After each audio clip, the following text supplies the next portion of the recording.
Hello दोस्तों, स्वागत है आपका हमारे इस चैनल एजे मेडिसिन्स में। मैं हूं आपका दोस्त अजीत और आज मैं आप लोगों के सामने एक नए वीडियो के साथ फिर से हाजिर हूं। दोस्तों, आज मैं आप लोगों को बताऊंगा जिन लोगों को बुखार चढ़ उतर रहा है या फिर बहुत ज़्यादा ठंड लग के बुखार आ रहा है, उनका इलाज हम कैसे कर सकते हैं। तो अगर आप इस चैनल पर नए हो तो वीडियो कर लो लाइक, चैनल को कर लो सब्सक्राइब और बेल आइकन के बटन को प्रेस करके नोटिफिकेशन बेल को ऑल जरूर कर दें, ताकि जब भी मैं कोई नई वीडियो अपलोड करूं मेडिसिन से रिलेटेड तो वो आप तक नोटिफिकेशन के द्वारा जल्द पहुंच जाए। तो चलिए देर ना करके हम वीडियो को शुरू करते हैं।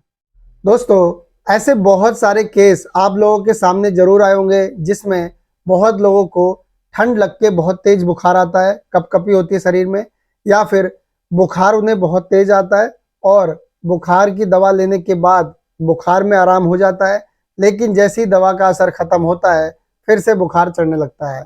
ऐसी कंडीशन में मरीज को बहुत ज़्यादा दिक्कत होती है, उनके शरीर में कमजोरी थकावट महसूस होती है और वो कुछ भी कर नहीं पाते हैं, ना ही वो ऑफिस जा पाते हैं, ना ही कोई काम सही से कर पाते हैं।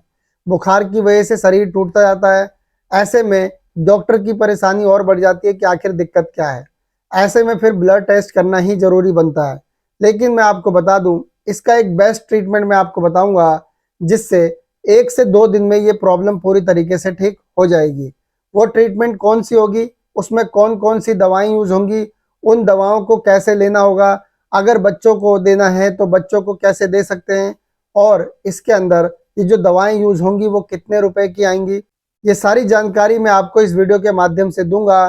तो आप लोग वीडियो को शुरू से एंड तक जरूर देखें ताकि कोई भी आपका डाउट ना रह जाए और सारी चीज़ें आपको क्लियर हो जाए, आप आराम से ट्रीटमेंट कर सको, चाहे अपने रिलेटिव का या फिर आप चाहो अगर आप प्रैक्टिस कर रहे हो तो आप मरीजों को भी ये ट्रीटमेंट दे सकते हैं।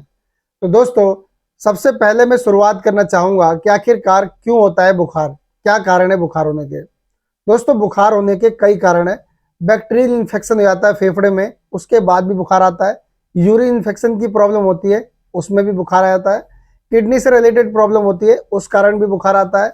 या फिर मलेरिया का बुखार हो सकता है, चिकनगुनिया, टाइफाइड या फिर डेंगू का बुखार भी हो सकता है। ये कारण होते हैं बुखार आने के। तो आपको इसमें करना क्या होगा, कैसे आप ट्रीटमेंट करोगे। देखो, बुखार को ठीक करने के लिए हमें 4 तरह की दवाओं की जरूरत पड़ेगी। इन 4 तरह की दवाओं में से जो पहली दवा है उसका नाम है गुडसेप 200 mg टैबलेट।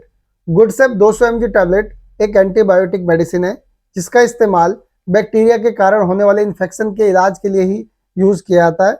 यह एक स्ट्रिप में 10 टैबलेट होती है और इस 10 टैबलेट का जो प्राइस है वो है 165 रुपये, यानी 165 रुपीज ओनली। कंपनी इसे बनाती है मैनकाइंड फार्मा और कॉम्पोजिशन इसके अंदर होता है, इसमें होता है सिफोडॉक्सिम 200 mg। इसकी एक टैबलेट आपको 16 से 17 रुपए में हर मेडिकल स्टोर पे बहुत ही आसानी से मिल जाएगी। ये जो है आपको 4 टैबलेट लेके आनी है। इसका आप स्क्रीनशॉट ले लीजिए या फिर इसे नोट डाउन भी करके रख सकते हो ताकि इसे खरीदने में आसानी हो। अगर आपको ऑफलाइन नहीं मिलता तो आप ऑनलाइन भी परचेज कर सकते हो, लेकिन ऑनलाइन में जितनी गोलियां आप मांगोगे उतनी नहीं मिलेगी, पूरी की पूरी स्ट्रिप मिलती है। अब जो इसमें सेकंड दवा यूज होगी उसका नाम है Dolo 650 mg tablet. Dolo 650 mg tablet एक स्ट्रिप की पैकिंग में आता है और इस एक स्ट्रिप में 15 टैबलेट होती हैं और इस 15 टैबलेट का जो प्राइस है वो है 33 रुपये, यानी 33 रुपीज ओनली। कंपनी इसे बनाती है माइक्रो और कॉम्पोजिशन इसके अंदर होता है। इसमें होता है पैरासीटामोल 650 mg और इसकी आपको 6 टैबलेट लेके आनी है। इसे भी आप नोट डाउन जरूर कर लें या फिर आप चाहो तो इसका स्क्रीनशॉट लेके रख सकते हो। इसे भी आप ऑफलाइन और ऑनलाइन आराम से परचेज कर सकते हो। इसकी एक टैबलेट आपको 2.5 रुपये के आसपास हर मेडिकल स्टोर पे आसानी से मिल जाती है। अब जो इसमें तीसरी दवा इस्तेमाल होगी उसका नाम है बिकोसुल कैप्सूल। बिकोसुल कैप्सूल एक स्ट्रिप में 20 कैप्सूल आते हैं और इस 20 कैप्सूल का जो प्राइस है वो है 58 रुपये, यानी 58 रुपीज ओनली। कंपनी इसे बनाती है फाइजर लिमिटेड और कॉम्पोजिशन इसके अंदर होता है। इसमें होता है विटामिन बी कॉम्प्लेक्स और ये आपको 2 कैप्सूल लेने हैं। इसे आप नोट डाउन जरूर कर लें या फिर आप चाहो तो इसका स्क्रीनशॉट लेके रख सकते हो ताकि आपको खरीदने में आसानी हो। वैसे तो ये बहुत ही नामी दवा है, आप नाम से भी इसे खरीद सकते हो। इसके लिए किसी भी प्रिस्क्रिप्शन की ज़रूरत नहीं पड़ती है, आराम से ये मिल जाता है। अब मैं आपको बताता हूँ जो इसमें चौथी दवा इस्तेमाल होगी उसका नाम है आरलॉक 150 mg टैबलेट। आरलॉक 150 mg टैबलेट एक स्ट्रिप की पैकिंग में आता है और इस एक स्ट्रिप में 30 टैबलेट होती हैं और इस 30 टैबलेट का जो प्राइस है वो है 44 रुपये, यानी 44 रुपीज़ ओनली। कंपनी इसे बनाती है जाइडस हेल्थ केयर और कॉम्पोजिशन इसके अंदर होता है। इसमें होता है रेनिटिडीन 150 mg और इसकी आपको 4 टैबलेट लेके आनी है। इसे भी आप नोट डाउन जरूर कर लें या फिर आप चाहो तो इसका स्क्रीनशॉट लेके रख सकते हो।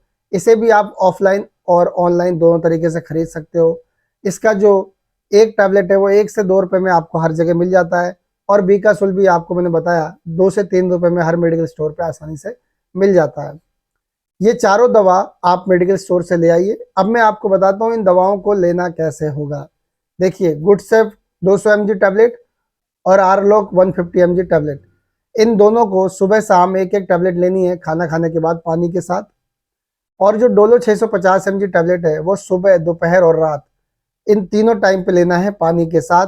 आप सुबह शाम तो आरलॉक और गुडसेफ के साथ ले सकते हो, दोपहर में भी आपको एक टैबलेट इसकी लेनी है। बीकोसुल कैप्सूल को आपको रात को सोने से पहले एक कैप्सूल लेना है पानी के साथ। इस तरीके से इसे यूज करना है। अगर आप बच्चों को देना चाहते हो तो जिन बच्चों की उम्र 6 साल से 13 साल के बीच है उन बच्चों को आप गुडसेफ 200 mg टैबलेट और आरलॉक 150 mg टैबलेट, इन दोनों में से आधी आधी टैबलेट आपको सुबह शाम देनी है खाना खाने के बाद। और जो डोलो 650 mg टैबलेट है उसकी आधी टैबलेट सुबह, आधी दोपहर में, आधी रात को, तीनों टाइम देनी है।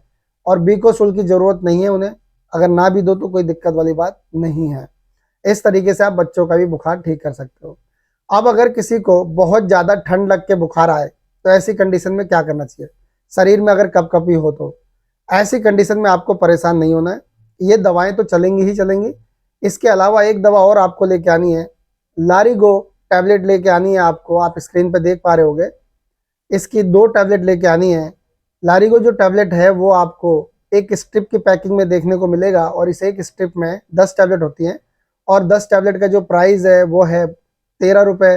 कंपनी इसे बनाती है इप्का लेबोरेटरीज और कॉम्पोजिशन इसके अंदर होता है क्लोरोक्विन 250 mg और इसकी आपको, जैसा मैंने आपको बताया, 2 टैबलेट लेनी है। अब आपको इसे यूज़ कैसे करना है? लारिगो को आपको करना ही है, अगर आपको ठंड लग के 2-3 दिन हो गए, बुखार आ रहा है, बहुत ज़्यादा कपकपी हो रही है शरीर में, ऐसे में आप ये दवा लेने के बाद रात को सोने से पहले आपको ये 2 गोली गुनगुने दूध के साथ ले लेना है। फिर आपका जो ये कपकपी वाली बुखार है ये पूरी तरीके से ठीक हो जाएगी। अगर बच्चे को दिक्कत है तो बच्चे को आप ये एक टैबलेट दे सकते हो रात को सोने से पहले दूध के साथ, उनकी भी जो कपकपी वाली बुखार है वो ठीक हो जाएगी। अब मैं आपको बताता हूँ कि ये दवा किन्हें नहीं देना है।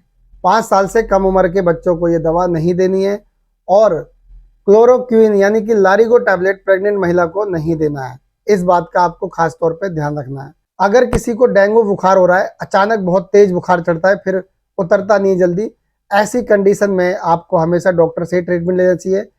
अब मैं आपको बताता हूँ कि ये जो दवा है कितने दिन तक लेनी है। तो आपको ये 2 दिन लेनी है। 2 दिन में आपको ये पूरी तरीके से प्रॉब्लम जो है ठीक हो जाएगी, आपको परेशान होने की जरूरत नहीं है। अगर किसी की प्रॉब्लम थोड़ी बहुत रह जाती है तो 1 से 2 दिन और बढ़ा दीजिए, प्रॉब्लम पूरी तरीके से सॉल्व हो जाएगी। अब हम जानते हैं कि इस दवा से क्या साइड इफेक्ट आपको देखने को मिल सकते हैं। वही नॉर्मली साइड इफेक्ट आपको देखने को मिलेंगे। अगर आप ये दवा लेते हो और लेने के बाद आपको शरीर पे चकत्ते पड़ने लगे तो समझ लीजिए कि आपको ये सूट नहीं हो रहा, या फिर खुजली होने लगे, शरीर में दाने पड़ने लगे, तो ऐसी कंडीशन में भी आप समझ सकते हैं कि आपको ये सूट नहीं हो रहा।